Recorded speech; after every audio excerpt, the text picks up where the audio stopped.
Hello, स्वागत आहे तुमचं पुन्हा एका नवीन व्हिडिओमध्ये। आज मी भाकर कशी बनवायची ते या व्हिडिओमधून शेअर केलेलं आहे। भाकर तर बऱ्याच लोकांना जमते, पण काही लोकांना ज्या जमत नाही त्यांच्यासाठी हा व्हिडिओ आहे। तर भाकरीचं पीठ मळताना व्यवस्थित मळून घ्यायचं आहे आणि जेव्हा भाकरीचं पीठ मळायला पाणी घेतो त्याच्यामध्ये थोडंसं मीठ घालायचं आहे। बाजरीच्या भाकरीला थोडंसं मीठ टाकल्यानंतर चव छान येते। हाताने व्यवस्थित मळून अशा प्रकारे थापून घ्यायचे आहे सर्व बाजूनी व्यवस्थित।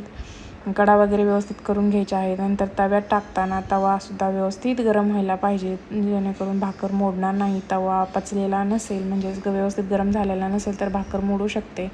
दुसरी गोष्ट म्हणजे जेव्हा भाकरीला पाणी लावताना सुद्धा योग्य प्रमाणात लावायचं आहे, जे ना कमी ना जास्त, त्याच्यामुळे सुद्धा भाकर चिरत नाही किंवा मोडत नाही।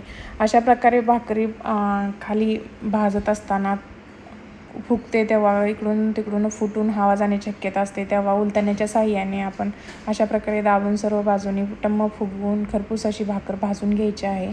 व्हिडिओ कसा वाटला, आवडला तर लाईक करा, शेअर करा आणि सबस्क्राईब करा।